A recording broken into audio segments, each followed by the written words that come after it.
Bénissons le Seigneur. Nous sommes en train de voir depuis Daniel chapitre 4 avec les visions du roi Nebuchadnezzar. Dieu nous a conduits à comprendre qu'il est en train de vouloir enseigner l'orgueil du cœur humain. Parce que l'homme, après la chute, déjà même dans l'intention du diable, lorsque l'homme est tombé dans le péché, le diable voulait emmener le cœur de l'homme à son orgueil, à être orgueilleux. Parce que lui-même, le diable, il est la première créature à être orgueilleux. Donc, pendant qu'il agit, il veut toujours conduire notre cœur à être orgueilleux. Sachant que Dieu résiste aux orgueilleux. Frères et sœurs, nous devons prier le Seigneur pour qu'il nous donne un cœur humble. Alléluia. Amen. Et donc, nous sommes en train de voir aussi quelles sont les conséquences de l'orgueil. Depuis hier, nous avons commencé à voir quelles sont les conséquences de l'orgueil. Le Seigneur nous a parlé sur vraiment des psaumes et aussi des références bibliques sur Job.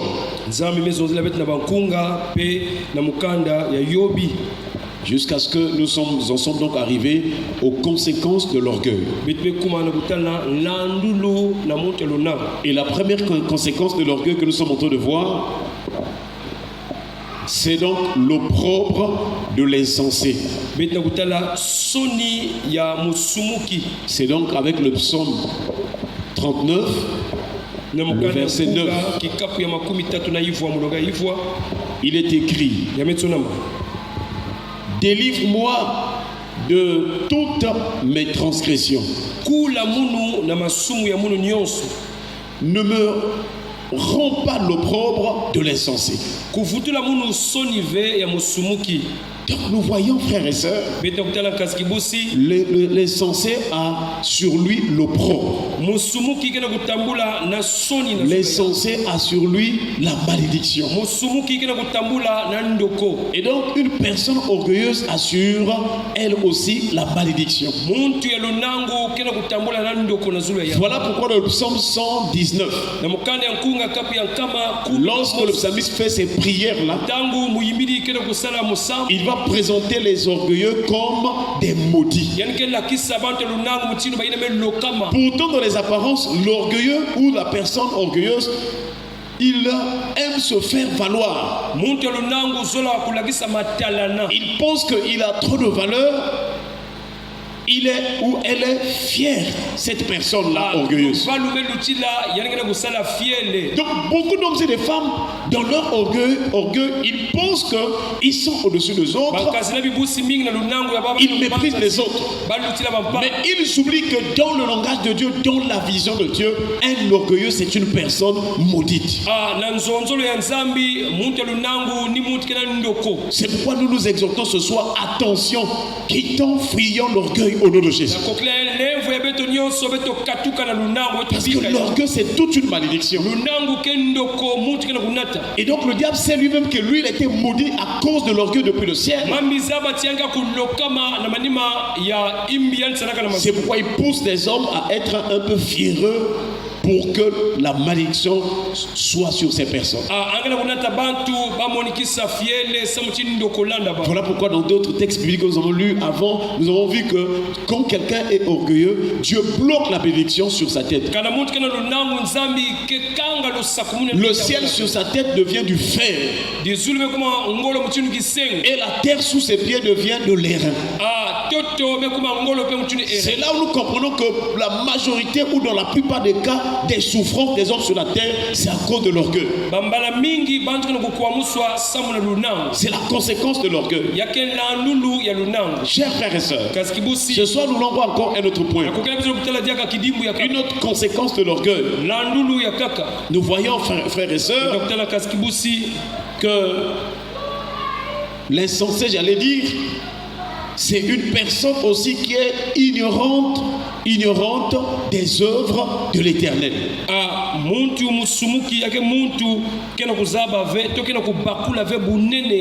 Parce que à partir du psaume où nous avons vu l'insensé, nous sommes en train de voir aussi Quels sont les traits caractéristiques de l'insensé? Parce que le psalmiste est en train de dire que le Seigneur ne lui rende pas l'opprobre de l'insensé. Qu'est-ce qui se passe dans la vie de l'insensé? La première chose que nous avons vue hier, c'est la folie. L'insensé se comporte comme un fou. En fait, c'est un fou. Et nous avons vu que l'insensé, c'est une personne qui s'emporte dans la colère. Malheureusement pour lui, la Bible déclare que il meurt dans ses emportements.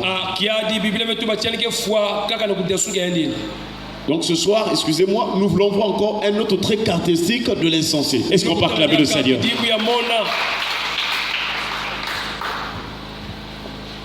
Le deuxième trait caractéristique de l'insensé, c'est que l'insensé est ignorant des œuvres de l'Éternel.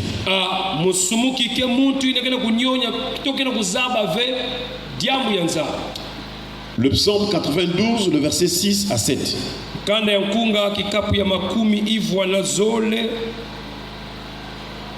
Le verset 6 à 7, il est écrit que tes œuvres sont grandes, ô Éternel, que tes pensées sont profondes. L'homme stupide n'y connaît rien, et l'insensé n'y prend point garde. Donc nous voyons ici que parmi les caractéristiques de l'insensé, c'est une personne qui ne prend pas garde aux œuvres de l'Éternel.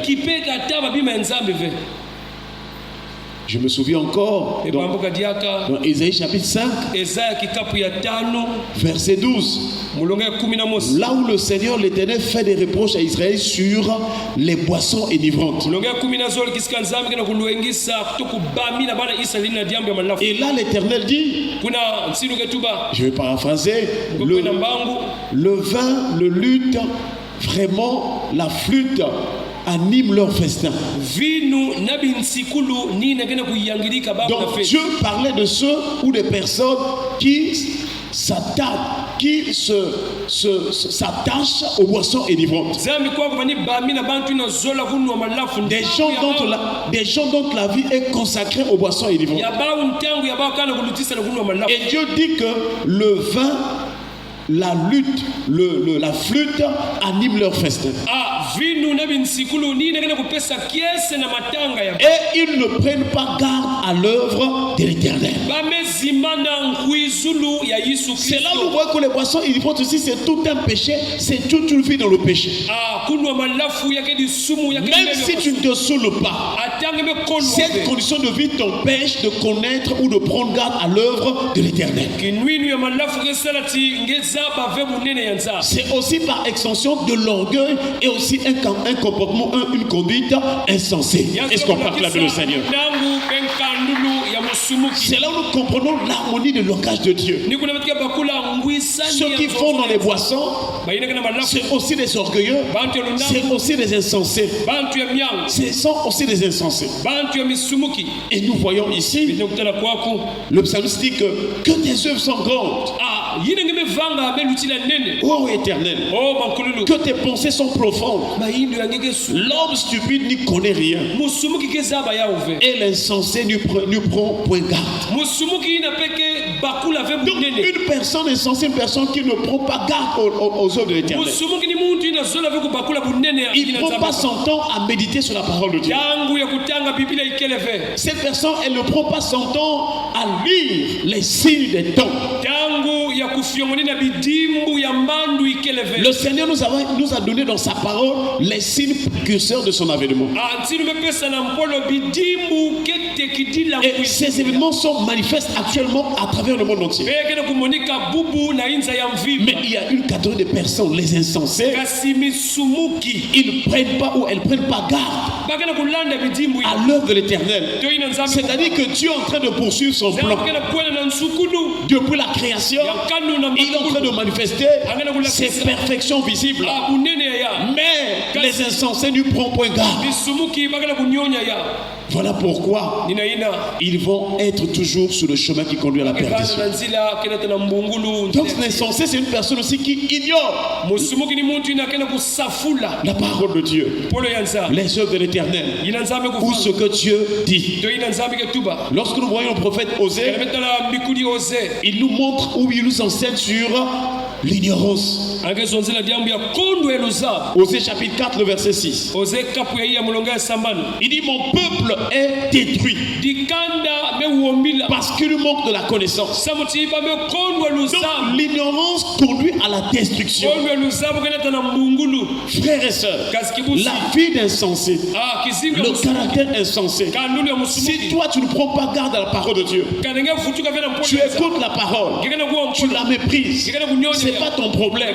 Toi l'essentiel de participer au culte, et aussi on prie pour toi, tu donnes tes offrandes ou tes dîmes ou tes vœux, tes actions de grâce, tu finis, tu es parti, mais tu ne peux pas prendre garde à l'œuvre de l'Éternel. Frères et sœurs, cette condition te conduira à la destruction. Frères et sœurs, mon peuple est détruit parce qu'il manque la connaissance. Donc l'ignorance conduit, ou bien c'est toute une destruction. Si tu n'as pas la connaissance, ta vie est en train de se détruire peu à peu. Alléluia. Est-ce que tu es là ce soir? Est-ce qu'on peut acclamer le Seigneur? Et c'est là où tu vois, parfois tu vas voir quelqu'un qui est assidu à l'église, quelqu'un qui vient pour lui à l'église. Mais le problème c'est que au lieu d'avancer, la personne regresse. Au lieu que les choses marchent, mais il n'y a rien qui ne bouge. Mais c'est parce que l'essentiel de notre communion avec Dieu, tu es en train de mettre à l'écart. Parce que l'une des choses les plus importantes de notre relation avec Dieu, c'est la parole de Dieu. Est-ce qu'on peut acclamer le Seigneur? Ce n'est pas pour rien que la Bible dit au commencement était la parole, et la parole était avec Dieu, et la parole était Dieu. Si tu veux avoir la bonne santé spirituelle, si tu veux être bien avec Dieu, connais la parole de Dieu. Cherche à connaître la parole, car Dieu est la parole. Et si tu connais la parole, tu connais la personne de Dieu. Alléluia. Connaître la parole, c'est la voir dans ton esprit et dans ton cœur. C'est méditer cette parole, c'est vivre la parole. En fait, tu ne peux pas passer toute une journée sans plonger tes regards dans la parole de Dieu. J'aimerais poser une question ce matin. Qui a lu au moins un verset biblique aujourd'hui? Voilà. Peut-être 2 ou 3 personnes. Qui a écouté une prédication, même à la maison? Na téléphone, na internet. 4 personnes. Voilà. Oh, chaque jour, quand vous voyez Dieu nous réveille le matin, le jour c'est tout un mystère. Il y a beaucoup de choses qui se passent. Mais Dieu dans son amour, lorsqu'il nous réveille, il a déversé les bénédictions pour cette journée-là, aujourd'hui. Le jour ne passe pas inaperçu, non. Il y a des bénédictions, il y a des faveurs, il y a des choses que Dieu a arrosées pour cette journée. Mais non, ceux qui ne prennent pas garde à la parole, ceux qui ne considèrent pas la parole de Dieu, ils perdent cette journée. Mais si ton esprit, si ton cœur était à l'écoute de la parole, était attentionné à la parole, la vie de la parole attirerait la bénédiction dans ta vie.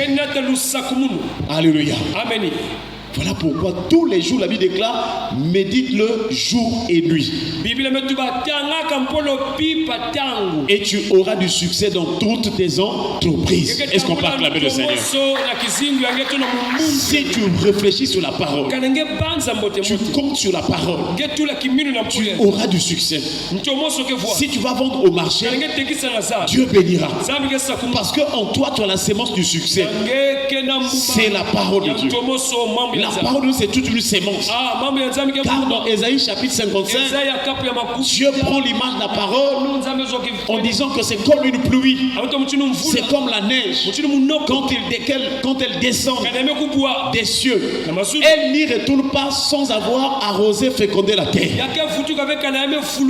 Donc une personne qui a toujours conscience de la parole de Dieu, le Saint-Esprit va travailler dans son esprit pour lui montrer montrer les choses qui se sont déjà accomplies et les choses qui s'accompliront. Le Saint-Esprit lui révélera, lui rappellera ce qui se passe actuellement.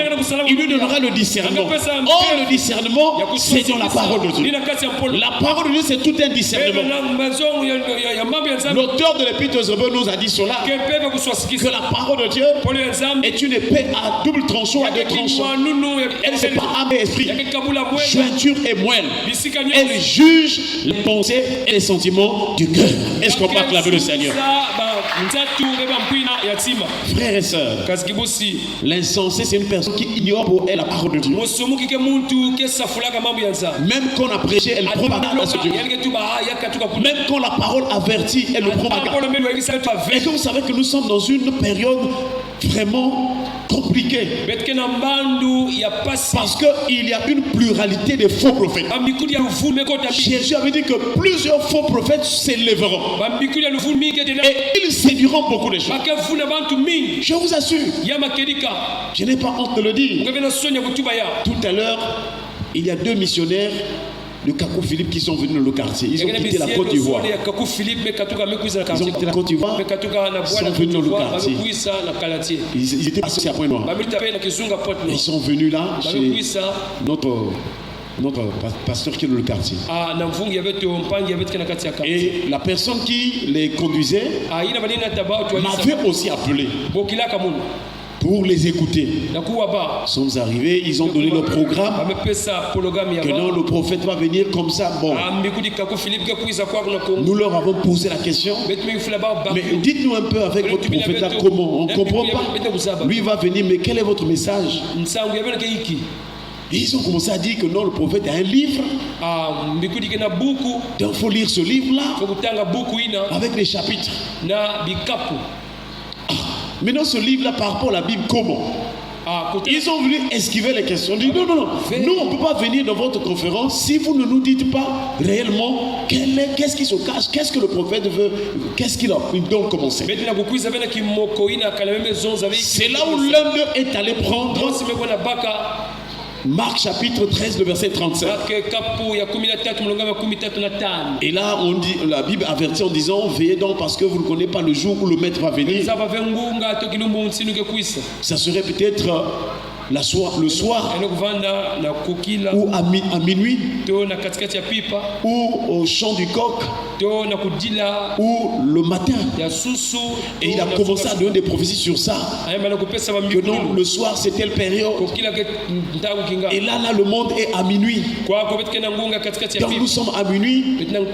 C'est vrai que nous tous nous sommes en Christ. Mais Christ a toujours un prophète. Il a parlé, après il a fini, j'ai dit, je ne suis pas d'accord avec toi. Est-ce qu'on peut acclamer le Seigneur? Je dis que si le monde est à midi maintenant, selon votre prophète, j'ai pris un autre texte biblique. J'ai dit, or la Bible nous dit qu'à minuit, c'est là où l'époux sera présenté en disant, voici l'époux.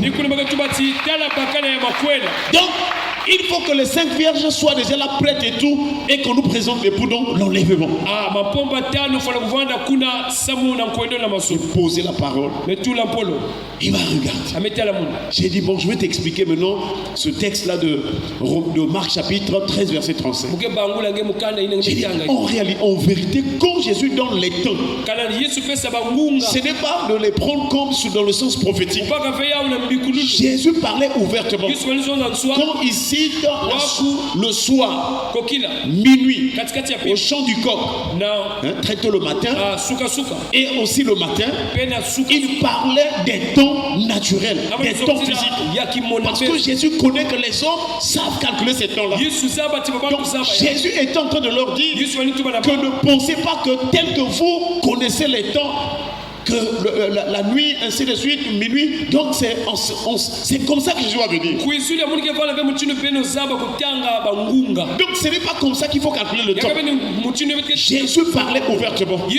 Pourquoi? Parce que Jésus est venu avec le ministère de l'Esprit. amekuja na ministeri ya kipepo. Dans cette expression, Jésus voulait montrer que ce n'est pas comme vous calculez les heures et le temps naturel. Yakebe mutindo yabino kuzaba bangunga Mais ikimwepesi. veiller, ça veut dire marcher dans la foi et marcher spirituellement. Beno tambula na kiminu pe na kimpepo. C'est comme ça qu'il faut attendre le Seigneur.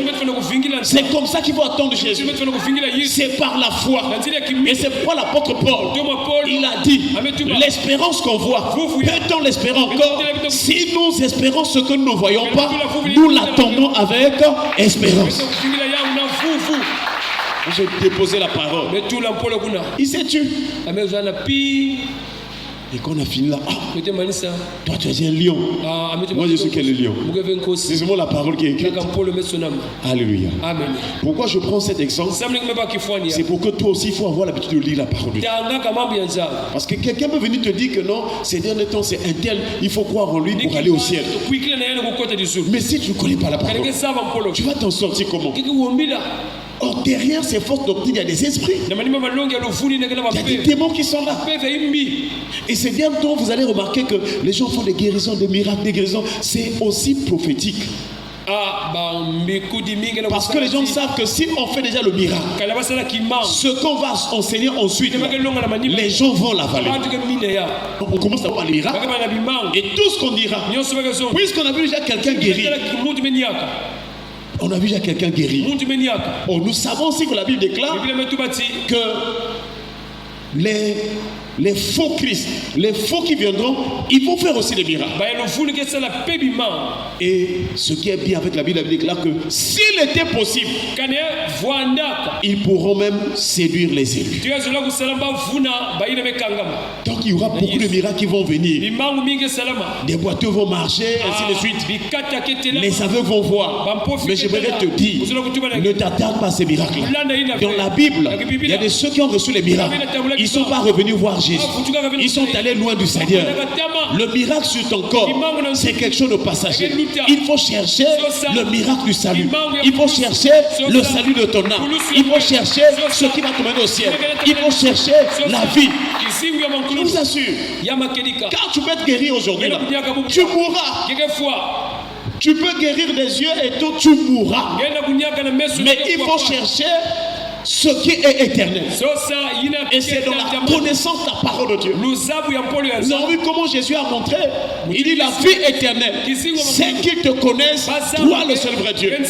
Au lieu qu'on prêche, qu'on enseigne les gens, pour que les gens connaissent Christ, ils passent par des miracles. Ils passent par des miracles. Attention frères et sœurs. Et ce que les gens ignorent, c'est que si tu as la connaissance de la parole, les miracles sont déjà manifestés dans ta vie au nom de Jésus. Alléluia. Amen. La parole de Dieu, c'est toute une puissance des miracles. La parole de Dieu, c'est toute une puissance de salut. Paul a dit aux Romains, je n'ai point honte de l'évangile. C'est la puissance de Dieu pour le salut de quiconque croit. Or, quand Paul parlait de l'évangile, c'était pas seulement l'annonce, c'était toute la doctrine. Est-ce qu'on peut acclamer le Seigneur? Tout l'enseignement, tout le conseil de Dieu, c'est ce qu'il appelle l'évangile. Si tu veux être en bonne santé, la parole de Dieu donne la santé dans le corps, dans les muscles et même dans les os. Vous voyez les prophètes Élisée, il avait l'onction même jusque dans ses os. Est-ce qu'on peut acclamer le Seigneur? Tellement il était imprégné de la parole. Même quand il est mort, dans son corps, dans ses os, il y avait l'onction. Et quand un jour, on a porté une personne qui était décédée, quand il a frôlé, là où Élisée était enterré, frères et sœurs, la personne était ressuscitée. Donc si tu as la parole de Dieu, cette parole c'est toute une puissance.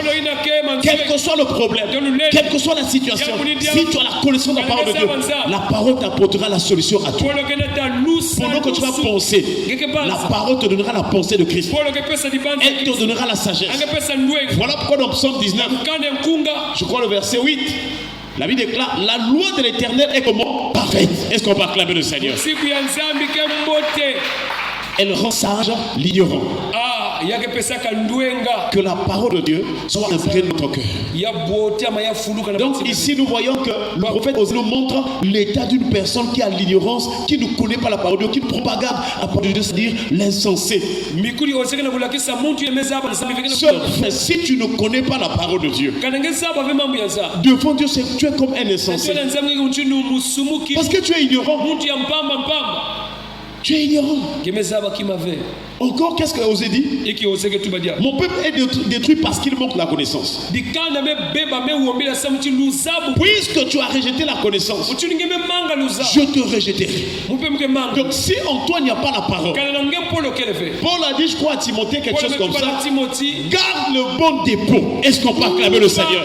ndongo solo La tokalo parole de Dieu, l'enseignement, c'est tout un dépôt. mambo ya nzambi ke ndongo solo Garde le bon dépôt. kimvua maina Je vous assure, frères et kama sœurs. kedika Et nous voyons ici, Dr. au Kwaku dernier jour, kimbe masuki si ton esprit, ton âme kana kilunzi n'a mwana pas la parole, au dernier jour, quand Dieu viendra pour le jugement, s'il voit en toi, il n'y a pas la parole, Dieu fera quoi? Il va te rejeter. anke bingisange Je ne sais pas si vous pouvez comprendre. bakula Il va te rejeter. anke bingisange Tu ne pourras pas aller au ciel. ike kota disuluve Parce que tu n'as pas l'élément caractéristique de ceux qui vont au ciel. samutinge kondwa kakidimbu ya ineke kota disulu La parole. polo yanza Il dit, puisque tu as rejeté la connaissance, je te rejetterai. uchuni ngeme manga luzabu mupe mke manga nge Et tu seras dépouillé de ton sacerdoce. nke bake basisange na nganda ya bunganza Frère, sœur, kazi kibusi quand tu n'as pas la connaissance, même ce que tu avais là, on te dit plus. kana ngeme zaba nzambi ve inenge vana kana yabake Tu deviens réduit. ngeke kumamba na bamba Mais que le Seigneur nous aide kasi nzambi sunga beto à avoir toujours la connaissance de la parole. zaba mpolo ya nzambi Puisque tu as oublié la loi de ton Dieu, Simba na munsiku ya nzambi yange j'oublierai aussi tes enfants. mundu pe mke zimba na babana yange Tu vois, dans les foyers, les gens disent, ah, mais vraiment, bayinzo bakola bantu kana kudila mais moi si je n'ai pas reçu, mais que Dieu bénisse au moins mes enfants. anzambi sakumuna Mais toi-même, le parent, tu avais rejeté la parole. nge mama nge mangaka mambo ya nzambi Tout le temps que Dieu t'a donné, tu ne voulais pas mettre la parole. Or, si le père dans le foyer tata na yinzo a la makwela connaissance de la parole, zaba mambo ya s'il nzambi craint Dieu, kana nisitisa toute la maison sera comment? Bénie. Est-ce qu'on peut acclamer le Seigneur? ya kusakumunwa Souvenez-vous du psaume 128. mukana ya nkunga kapu ya nkama makumi Heureux tout homme qui craint l'Éternel, yese na muntu nyonso qui marche dans ses voies. kelanda nzira ya nzambi Tu jouis alors du travail de tes mains, ke yangalana na kisalo ya tu maboko prospères. ngeke kwena ntwa Si toi, papa, à la maison, tu crains Dieu, tu as la connaissance de la parole, ngezaba mambo ya nzambi Dieu bénira ta femme et tes enfants. nzambi kesakumuna kentu na babana Parce que sur le psaume 28 dit, ta femme sera une vigne féconde à l'intérieur de ta maison. kentu yangeke vanda ve kisita yanike buta Tes filles seront comme des plants d'olivier autour de ta table. bana ngeke bana mutinu bayitsi bamekunda ke kula C'est ainsi que le Seigneur bénit celui qui craint l'Éternel. Est-ce qu'on peut acclamer le Seigneur? nzambi kesakumuna kayile nyonso ke zitisaka Mais ya dans la majorité des familles, vous allez voir, makanda mingi papa lui-même rien. tata akelandaka nzambi Si ce n'est pas la boisson, kana yake kunoma lafu insulter les enfants kufinga babana tout le temps. matangu nyonso Maman aussi, n'en parlons mama pas. pe kufinga Tous babana les jours seulement blâmer, kaka kubamia insulter, kufinga toutes sortes de mauvaises choses. kula babana Maudire les enfants par les kuloka paroles. babana na nzonzo Voilà ce que les foyers produisent. bina batata baboti J'allais les couples produisent. baboti Et kesa la conséquence, c'est que les enfants sont oubliés de l'Éternel. la ndulu kesala tibana nzambi Si tu veux que Dieu pense à tes kana enfants, nzambi pamukila bana toi-même yake commence d'abord ngemo sipana à tete craindre Dieu. na kuzitisa Commence banda à recevoir la parole. tambula mpolo ya nzambi Moi, aujourd'hui, je suis serviteur de Dieu. kwa kiselu ya nzambi Mais je me souviens que maman nous enseignait la prière. me bamuka mama balilongisa betu mchindo Elle n'est pas kusambila allée à l'école. ankuendaka na lukolo Elle n'est pas enda allée loin à l'école. kumaka tema na Mais lukolo le soir, il dit, mes enfants, venez, on va prier. beto sambila Je n'ai pas d'argent, je n'ai pas d'argent à vous donner. bongo kupesa Mais beto je vous enseigne la prière. elonga belo musango Apprenez à prier en tout temps, en toutes circonstances. sambila bantangu nyonso Quelqu'un qui n'a pas fait les mutu études, kotaka lukolo enda mais elle nous parlait de la prière. abandizonzile betu musambo Voilà, aujourd'hui, je suis devenu serviteur de Dieu. bekuma mvungi mameme Donc, l'insensé, ah c'est une personne qui ne prend pas garde à la mutu parole de Dieu. bonso bonso Ce n'est pas bien que tu passes toute une journée, toute une semaine, tout un mois, tu n'as rien appris de Dieu dans sa parole. yakeve mbote ngemelutisa lumingu Ce n'est pas seulement un danger, mais c'est une destruction. yake kwa nutabu kasingeke Tu es en train de détruire ta vie.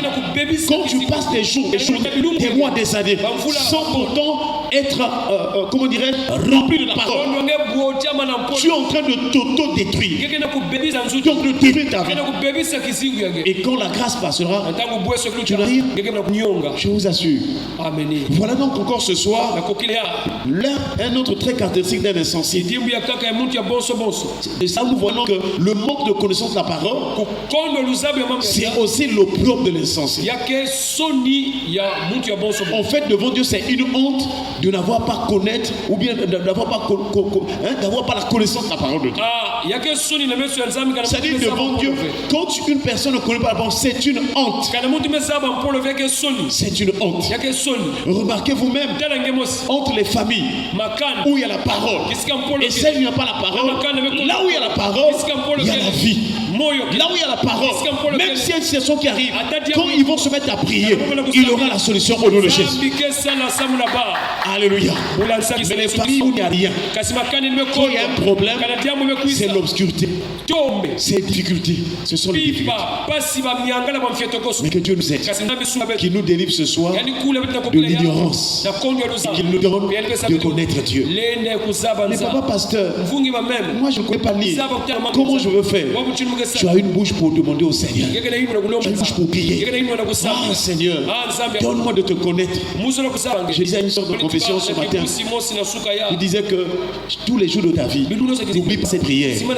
Dis souvent à Dieu, Seigneur, apprends-moi. Est-ce qu'on parle avec le Seigneur? Même si tu as mis du temps à l'église, n'oublie pas de dire à Dieu, Seigneur, apprends-moi à prier. Seigneur, apprends-moi à m'humilier.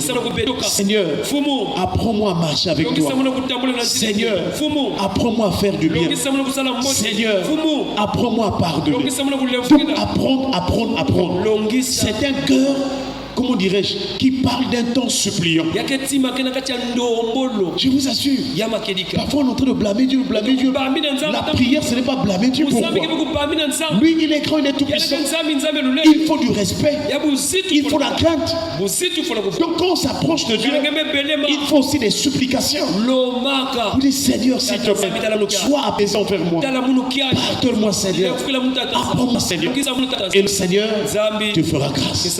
Est-ce qu'on peut acclamer le Seigneur? Que le Seigneur nous pardonne. Toutes les fois que nous avons été ignorants, nous avons passé beaucoup d'années dans l'ignorance, le manque de la connaissance. Et nous nous sommes détruits. On a perdu des opportunités par manque de connaissance. Que ce soit Dieu nous pardonne, qu'il nous accorde sa miséricorde et qu'il nous redresse, qu'il nous relève, qu'il nous rétablisse. Que Dieu te rétablisse ce soir au nom de Jésus. Que Dieu guérisse ton esprit, ton âme au nom de Jésus. Qu'il guérisse ton corps au nom de Jésus. Qu'il te donne la force. Qu'il donne la force à tes mains. Qu'il te donne la volonté de prendre la Bible pour la méditer. Qu'il te donne la force. Qu'il te donne la bonne volonté de se recueillir dans sa présence. Qu'il nous donne d'être comme Marie qui était au pied du Seigneur pour écouter le Seigneur. Est-ce qu'on peut acclamer le Seigneur? Mais ce n'était dans la prière. Remercions le Seigneur pour sa parole et nous doit prier le Seigneur au nom de Jésus. Merci pour ta parole de notre Père. Merci Seigneur Jésus pour la connaissance encore ce soir.